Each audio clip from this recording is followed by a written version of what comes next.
بسم اللہ الرحمن الرحیم الحمدللہ رب العالمین۔ سبھی تعریفیں اللہ کے لیے ہیں۔ اجوا کھجور جو لوگ کھایا کرتے ہیں، یہ کھجور آیا کہاں سے ہے؟ جبکہ یہ کھجور جو ہے بڑا ہی مہنگا کھجور ہوتا ہے، گول گول ہوتا ہے، لیکن اچھا اور مہنگا کھجور ہوتا ہے۔ یہ کھجور جو آیا ہے، ہمارے نبی پاک صلی اللہ علیہ وسلم نے اس پیڑ کو اپنے ہاتھوں سے لگایا ہے۔ یہ وہ کھجور ہے۔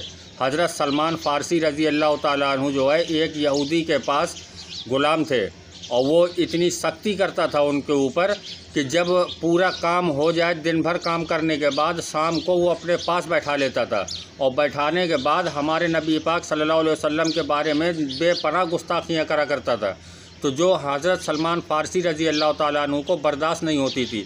ایک مرتبہ اس نے بہت گالیاں بکی، اس کے بعد حضرت سلمان فارسی رضی اللہ تعالیٰ عنہ جو ہے گئے اور نبی پاک صلی اللہ علیہ وسلم سے اس کی شکایت کری، تو انہوں نے پھر ان کو بھیج دیا کہ جاؤ، وہ تمہارے جو ہے آقا ہے، مطلب وہ تم ان کے غلام ہو، جا کر کے کام کرو۔ کام کرا، پھر اس نے ایسے ہی کرا، تو پھر اس کے بعد انہوں نے آ کر کے پھر شکایت کری، تو پھر نبی پاک صلی اللہ علیہ وسلم نے کہا کہ جاؤ اس سے جا کر کے پوچھو کہ وہ کیا چاہتا ہے۔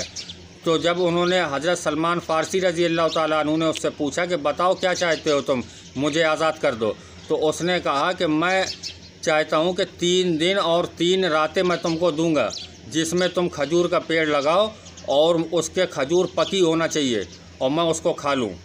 تو ایسا ہی جا کر کے اس نے نبی پاک صلی اللہ علیہ وسلم سے کہا، تو انہوں نے کہا کہ ٹھیک ہے، جا کر کے اس کی شرط جو ہے منظور کر لو۔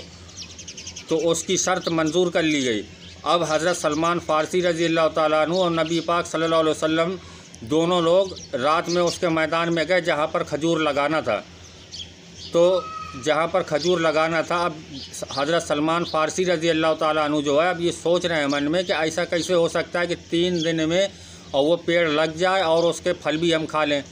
تو جب رات ہوئی، صبح ہوئی، فجر کی نماز ہو گئی، تو نبی پاک صلی اللہ علیہ وسلم نے کھجور کے پیڑ لگانا شروع کرے، تو اس کے 300 پیڑ لگائے، اور ظہر کا وقت آیا تو اس میں کھجور میں پھل بھی لگ گئے اور پکی ہوئی پھل لگ گئے۔ تو اس نے جب صبح اٹھا، اس نے جب اس جگہ پر گیا یہودی، تو اس نے دیکھا کہ 300 پیڑ لگے ہوئے ہیں اور سب میں کھجور ہے۔ تو اس نے پھر حضرت سلمان فارسی رضی اللہ تعالیٰ عنہ کو دیکھا اور پھر آزاد کر دیا۔